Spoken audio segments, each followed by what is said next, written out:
लोग सुबह-सुबह उठ चुके हैं ले जाने के लिए। हमें टाइम लग रहा था 12 घंटा 400 किलोमीटर के लिए और हम लोग जा रहे थे मनाली के रोड से ले। हमें बहुत सारे लोगों ने बोला कि श्रीनगर वाले रोड से जाओ, वो रोड ज़्यादा अच्छा है। पर हम लोग मनाली पे पहुंच चुके थे और हमें 500 किलोमीटर ज़्यादा लग रहा था श्रीनगर घूम के जाने के लिए, इसलिए सोचा हम मनाली के रोड से ही जाते। और हम लोग धारचा पे रात को होम स्टे किए तो रात को -15 डिग्री -16 डिग्री टेम्परेचर हो गया था।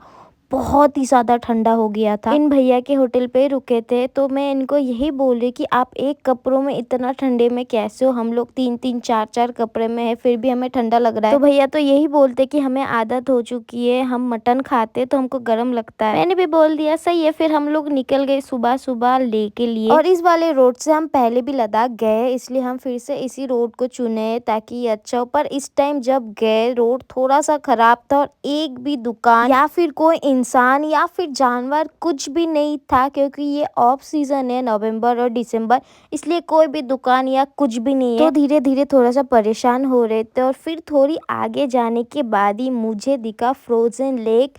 ये लेक पूरा जम चुका था और मैं लाइफ में फर्स्ट टाइम ऐसा कुछ देख रही थी। ये सब मैं कार्टून में या मूवीज में देखी हूँ, पर इस बार मैं इस पे खेल रही थी, कूद रही थी और पत्थर फेंक के देख रही थी कि ये टूट तो नहीं रहा, और सच में नहीं टूट रहा था। बहुत ही हार्ड वाला बर्फ है ये। और यहाँ पे मुझे अरबाज ने बोला कि तुम पहले चल के देख लो, अगर तुम नहीं गिरे तो मैं भी जाऊंगा। मतलब समझ रहे हो इसका प्लानिंग क्या है, मुझे रास्ते से हटाना चाहता है। मैं भी ठहरी, मैं हटूंगी नहीं, इस बर्फ में खेल के दिखाऊंगी कि मेरे को छोड़ना नामुमकिन है। मजाक से हट के यहाँ पे इतना ज्यादा ठंडा है, -15 -16, मतलब आप समझ रहे हो जमा देने वाला, एकदम खून जम रहा था हमारा, ऐसा लग रहा है। फिर जैसे जैसे हम आगे चलते गए मैंने देखा कि रास्ते से धुआं जैसा कुछ आ रहा है। मुझे समझ में नहीं आ रहा था ये क्या हो रहा है, धुआं है या ठंडे से कुछ है। फिर जैसे हम आगे गए गाड़ी से एकदम वैनिश हो गया, जैसा कुछ था ही नहीं। तो मुझे तो समझ में नहीं आया ये क्या था। अगर आप लोगों को समझ में आए प्लीज कमेंट में लिख दो। फिर रास्ते में मिला कुछ बाइकर जो लोग केरला से आए हैं और बाइक से जा रहे इस ठंडे में। मैं यही सोच रही हूँ कि मैं जैसे ही निकल रही हूँ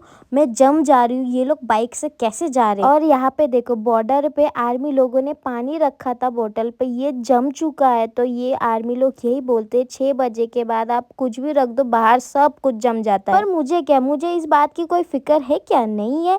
कोई भी अच्छे से लोकेशन मिले, ठंडा हो गर्मी हो, मैं निकलूँ, थोड़ा सा पोज दूँ, थोड़ा सा फोटोज वीडियो लूँ और ये सब जब खत्म हो जाए तब मैं भाग के गाड़ी में चली जाऊँ। तो क्या बोलते हैं पब्लिक, ये अच्छी चीज है कि नहीं? बिल्कुल नहीं है। बाद में मुझे थोड़ा सा तकलीफ भी होता है, पर क्या करे, मैं ठहरी इन्फ्लुएंसर। एक्टिंग का कीड़ा एकदम रगो रगो में दौड़ रहा है और इतना पैसा खर्च करके जा रही हूँ, कुछ भी ठंडा हो जाए, तूफान आ जाए, आंधी आ जाए, बाहर निकल के वीडियोस फोटो तो लेना है। और आप लोगों को ये भी बता दूं, जब मैं ये सारी चीजें शूट कर रही हूँ मेरा हाथ एकदम बर्फ से जम गया है, मेरा हाथ हिला नहीं पा रही हूँ, मैं कुछ भी महसूस नहीं कर पा रही थी कि मेरा हाथ है भी कि नहीं। फिर भी हम लोग जैसे तैसे ले तक पहुंच गए और पहुंच के खाना खाना स्टार्ट कर दिया, क्योंकि रास्ते में कुछ भी हमें नहीं मिला, कोई भी दुकान नहीं था, क्योंकि ये ऑफ सीजन है। हम लोग एक बार सीजन में भी आए थे, इस बार ऑफ सीजन में भी आ गए।